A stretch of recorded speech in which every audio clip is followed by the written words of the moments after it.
మగపిల్లగాలి పుట్టారని సంతోషపడ్డాను. నా ఆస్తులు మటుకు వాళ్ళకి కావాలి, నేను పనికి రాకుండా పోయాను. డయాలసిస్ చేసుకోవాలా, గుండె స్టంట్ చేశారు, కళ్ళు కనపడటం లేదు, కిడ్నీలు బాగు చేపిస్తాను, కళ్ళు ఆపరేషన్ చేపిస్తాను అని అన్ని మోసం మాటలు చెప్పి నా ఇల్లు కూడా లాక్కున్నారు. నా ఆస్తులు లాక్కొని నన్ను వదిలేసినారు సార్ వాళ్ళు.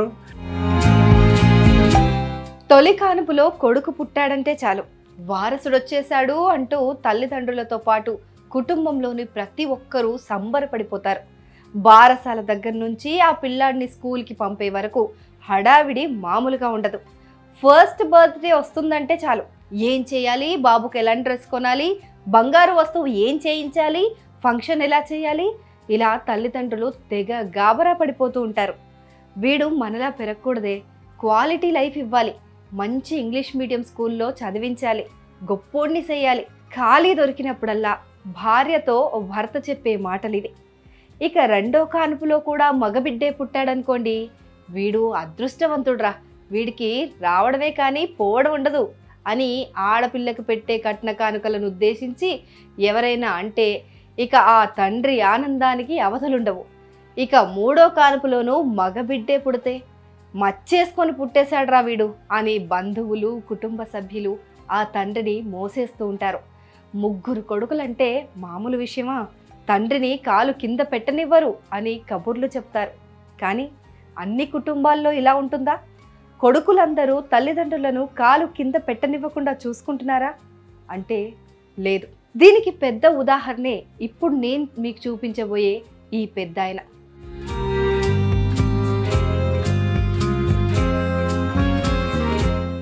ఈయన పేరు సింగంశెట్టి వెంకటనారాయణ. వయసు 67 ఏళ్ళు. ఊరు నెల్లూరు జిల్లాలోని లింగసముద్రం మండలం పెదపావని గ్రామం. ఈయన ఇటీవల కావలి ఆర్డీఓ ఆఫీస్లో ఒక ఫిర్యాదు చేశారు.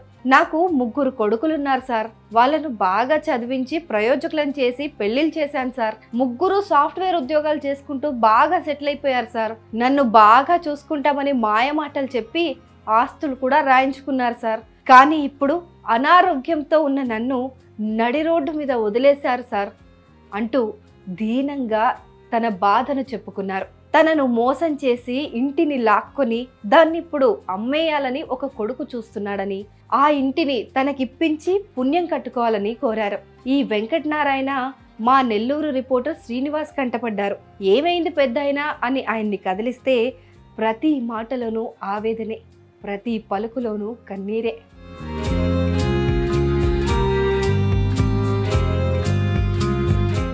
సింగంశెట్టి వెంకటనారాయణ, వెంకటశేషమ్మ దంపతులకు 3 కొడుకులు సంతానం. పెదపావని గ్రామంలో చిన్న కిరాణా షాప్ నడుపుకుంటూ కాయా కష్టం చేసి 3 కొడుకులను బాగా చదివించారు.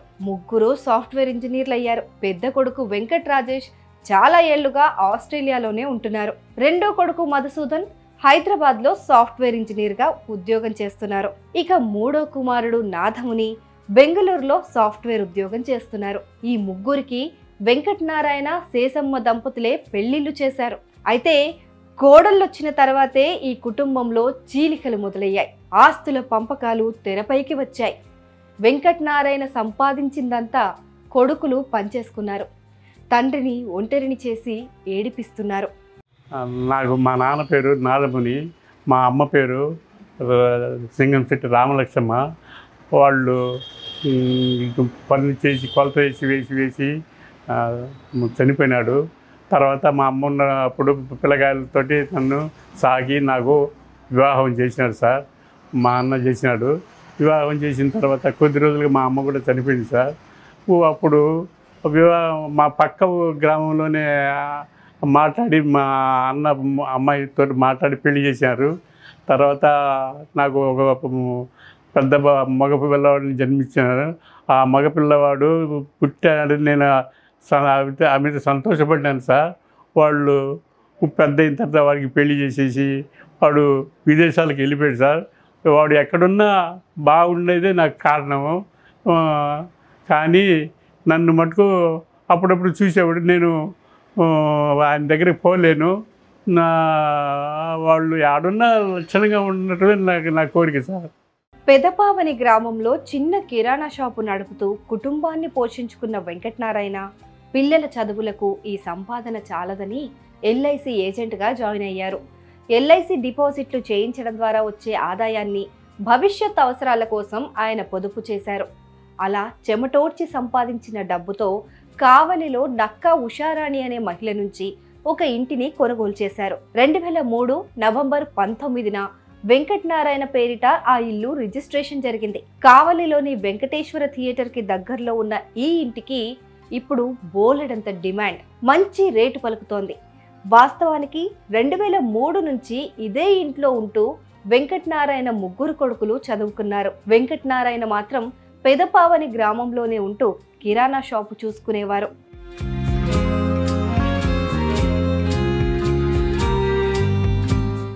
ఇక ముగ్గురు కొడుకులు ప్రయోజకులైన తర్వాత 2012లో కావలిలోనే వెంకటనారాయణ మరో ప్రాపర్టీని కొనుగోలు చేశారు. వైకుంఠపురం ఏరియాలో గణేష్ టవర్స్ అపార్ట్మెంట్లో ఒక 2 BHK ఫ్లాట్ కొన్నారు. తన భార్య శేషమ్మతో కలిసి పెదపావని నుంచి ఈ ఫ్లాట్లోకి వెంకటనారాయణ వచ్చేశారు. ఇంతవరకు అంతా బానే ఉంది.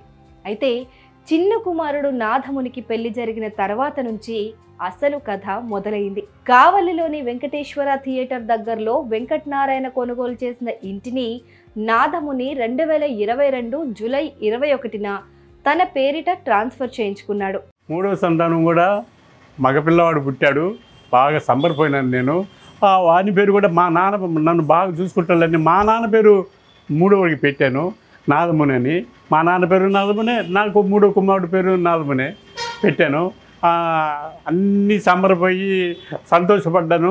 కానీ వాడిని చిన్నతనానికి సాకి పెళ్లి చేసి చదివించి ఉద్యోగం చేసి అన్నీ చేయించినా కూడా నా ఆస్తులన్నీ తీసుకొని మాయ మాటలు చెప్పి ఇల్లు ఒకటి ఉంటే అది రాయించుకున్నాడు. రాయించుకున్న మరుసటి రోజు నుంచి నన్ను చూడటం లేదు. అన్నీ ఇద్దరు కలిసి చూపిస్తా ఉన్నారు, కానీ వాళ్ళు నన్ను చూడటం లేదు సార్. ఇది జరిగిన నెలన్నర తర్వాత అంటే 2022 సెప్టెంబర్ 4వ తేదీన వెంకటనారాయణ భార్య శేషమ్మ ఆత్మహత్య చేసుకున్నారు. బంగారం విషయంలో అత్తాకోడళ్లకు గొడవ జరిగిందని, ఈ అవమానం తట్టుకోలేకే కావలిలోని కల్లుగొల్లమ్మ ఆలయం పక్కనే ఉన్న రైలు పట్టాలపైన ట్రైను కింద పడి తన భార్య చనిపోయిందని వెంకటనారాయణ విలపించారు. సార్, మా భార్య నన్ను బాగోగులు చూసుకుంటాను అని ముందు మేమిద్దరం మాట్లాడుకుంటా ఉన్నాం. కానీ ఆమె కర్మకాంతలతో నేను ముందు పోతానని అనుకున్నా, కానీ ఆమె పోతానని నేను అనుకోలేదు. ఇప్పుడు ఈ వీళ్ళ కొడుకు కోడల దెబ్బకి ఈ ఆస్తులు రాసి ఆ ఆస్తులు రాసి గందరగోళం చేసి ప్రెజర్ చేసి టార్చర్ పెట్టి ఆమెని ఇబ్బందులు పెట్టారు సార్. అందువల్ల ఆమె మనస్తాపంతో, ఈ కోడలు మనస్తాపంతో కల్గోళమ్మ గుడి వెనక పక్క రైల్వే ట్రాక్ కింద పడి చనిపోయింది సార్. ఆయన చనిపోయిన తర్వాత నేను చాలా ఇబ్బందులు పడుతున్నాను సార్. నన్ను మటుకు వదిలేసినారు సార్. అస్సలు మా మంచి చెప్పి మాట్లాడరు, చేయరు, ఏమి చేయరు, నన్ను వదిలేసినారు. ఇక శేషమ్మ చనిపోవడంతో వెంకటనారాయణ ఒంటరైపోయారు. అనారోగ్య సమస్యలు మొదలయ్యాయి. ఒంటరిగా ఉన్నా తన సొంతింట్లో తనకు నచ్చిన విధంగా కాలం వెళ్లదీసేవారు. అయితే శేషమ్మ చనిపోయిన ఏడాది తర్వాత రెండో కొడుకు మధుసూదన్ రంగంలోకి దిగాడు. నువ్వుంటున్న ఫ్లాట్ నాకు రాసిచ్చే నాన్న, జీవితాంతం నిన్ను నేను కంటికి రెప్పలా చూసుకుంటాను అని వెంకటనారాయణతో అన్నాడు. ఒక ఇంటిని ఎలాగో చిన్న కొడుకు రాసిచ్చేశాను కదా, ఇక ఈ ఇంటిని వీడికి ఇచ్చేస్తే నన్ను బాగా చూసుకుంటాడులే అని వెంకటనారాయణ భావించారు. 2023 నవంబర్ 20న ఫ్లాట్ని తన రెండో కొడుకు మధుసూదన్ పేరిట ట్రాన్స్ఫర్ చేసేశారు. అయితే ఈ ట్రాన్స్ఫర్ డాక్యుమెంట్లో ఒక విషయం రాయమని డాక్యుమెంట్ రైటర్కి వెంకటనారాయణ చెప్పారట. ఈ ఫ్లాట్ తన తదనంతరం మాత్రమే తన రెండో కొడుక్కి చెందేలా రాయమన్నారట. అయితే డాక్యుమెంట్ రైటరు తన రెండో కొడుకు మధుసూదన్ కుమ్మక్కై ఆ కండిషన్ లేకుండానే రిజిస్ట్రేషన్ చేసేశారని వెంకటనారాయణ ఆరోపిస్తున్నారు. ఫ్లాట్ని తన పేరిట రాయించుకున్న మధుసూదన్ ఆ తర్వాత తండ్రి వైపే చూడలేదట. రెండో సంతానము మగపిల్లవాడిని జన్మించినాడు సార్. అతను కష్టపడి చదివియాలంటే ఎన్నో కష్టాలు పడి చదివించి ఈ వ్యాపారాలు చేసి ఎన్ని చేసినా కూడా అతన్ని పైకి తీసుకొచ్చి చదివించినాను సార్. నేను చదివించిన వాడికి ఉద్యోగం వచ్చింది, పెళ్లి చేసినాను, అన్నీ చేసినా కూడా ఇప్పుడు బాగా సంబరపడిపోయినాను సార్. బాగా చేసి నన్ను బాగా సాగుతాడులే అని అనుకున్నాను. కానీ నా ఆస్తులన్నీ రాబట్టుకున్న తర్వాత నన్ను వదిలేసాడు సార్. ఇక నేను విధి లేక ఇక అందరికీ చెప్పుకుంటున్నాను సార్. కలెక్టర్కి చెప్పుకున్నాను, ఆర్డీఓ గారికి చెప్పుకున్నాను.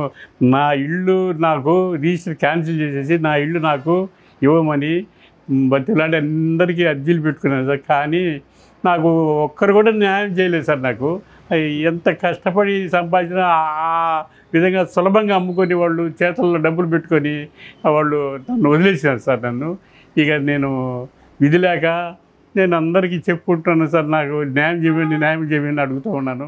ప్రస్తుతం వెంకటనారాయణ అనారోగ్యంతో బాధపడుతున్నారు. ఇప్పటికే ఈయన హార్ట్కు స్టంట్లు వేశారు. కళ్ళు సరిగా కనిపించట్లేదు. కిడ్నీ సమస్య కూడా ఉంది. వారానికి 3 రోజులు డయాలసిస్ చేయించుకుంటున్నారు. కొడుకులిద్దరూ ఇల్లు లాగేసుకోవడంతో ఆత్మకూరులోని తన అక్క ఇంట్లో ఉంటున్నారు.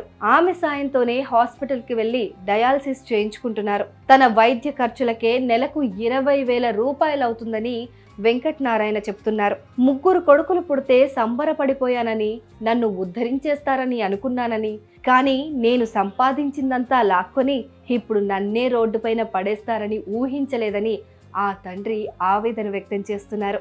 ఇక కొడుకులు తనను చూడరని డిసైడ్ అయ్యాకే జిల్లా కలెక్టర్కు అర్జీ పెట్టుకున్నానని వెంకటనారాయణ చెప్పారు. ఈ ఏడాది జూలై 21న నెల్లూరు జిల్లా కలెక్టర్కు అర్జీ పెట్టుకున్నానని, కలెక్టర్ ఆఫీస్ నుంచి కావలి ఆర్డీఓ ఆఫీస్కు ఆగస్టు 11న సిఫార్సు వచ్చిందని వెల్లడించారు. దీంతో కావలి ఆర్డీఓ వంశీకృష్ణ వద్దకు వెళ్లి తన గోడు వెళ్లబుచ్చుకున్నానని తెలిపారు.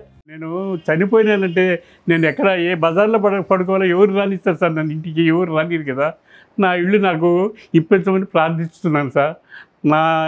నన్ను మోసం చేసి అన్ని అబద్ధాలు చెప్పి నిన్ను బాగా చూసుకుంటాను, నీకు అన్నీ చేపిస్తానన్నా, కళ్ళు ఆపరేషన్ చేపిస్తాను, గుండె ఆపరేషన్ చేపిస్తాను, డయాలసిస్ చేపిస్తాను అన్నీ చెప్పారు సార్. అన్నీ మోసం మాటలు అబద్ధాలు చెప్పి నా దగ్గరికి ఒక్కసారి కూడా వచ్చి నేను చూసిపోలేదు సార్. నేను కొడుకులు పుట్టారని సంబరపోయినాను కానీ నాకు సంతోషం లేకుండా చేసేసారు సార్. ఇప్పుడు ఏమీ కానీ నన్ను తాగి తలుచుకోవటం లేదు సార్. మీరు న్యాయం చేయాలి సార్. నా ఇల్లు నాకు ఇప్పించేసి నేను ఆ ఇంట్లో పడి ఉంటాను. డయాలసిస్ వచ్చి చేయించుకొని పోతూ ఉండాలి. రోజు డయాలసిస్ చేసుకోవాలి సార్. వారానికి 3 రోజులు చేయించుకోవాలి సార్. నేను చేయించుకుని బయటకు వచ్చానంటే నా ఒళ్ళు నా స్వాధీనంలో ఉండదు సార్. నాకు పడిపోయినా చేశాను. నాకు దిక్కు దిశాను కూడా ఎవరు లేరు కదా సార్. మా అక్క ఉండబట్టి నేను బతికి ఉన్నాను సార్. లేకపోతే నేను ఎప్పుడో చనిపోయేవాడిని సార్. నాకు మటుకు ఆ న్యాయం నాకు చేయండి సార్. నా ఆస్తులు నాకు ఇప్పించాలి సార్. ఏదేమైనా ఇలాంటి కష్టం ఏ తండ్రికి రాకూడదు. రెక్కలరిగేలా కష్టపడి కొడుకుల్ని ప్రయోజకుల్ని చేస్తే లేటు వయసులో తండ్రిని అందలం ఎక్కించకపోయినా పర్వాలేదు, నీకు మేమున్నాం నాన్న అని కాస్త ధైర్యం చెప్తే చాలు కదా. ప్రస్తుత పరుగుల ప్రపంచంలో తల్లిదండ్రులు పిల్లల దగ్గరే ఉండడం వీలు పడకపోవచ్చు. కానీ పిల్లలు ఎక్కడున్నా సొంతూరులో ఉన్న తల్లిదండ్రుల బాగోగులు చూసుకునే బాధ్యత తీసుకోవాలి కదా. అలా బాధ్యత తీసుకోలేని పిల్లలు ఉన్నా ఒకటే, లేకపోయినా ఒకటే. ప్రస్తుతం వెంకటనారాయణ అభిప్రాయం కూడా అదే. అందుకే నా ఇల్లు నాకిప్పించండి, నా శేష జీవితం అందులోనే గడుపుతాను అంటున్నారు. ఆయనకి న్యాయం జరగాలని కోరుకుందాం.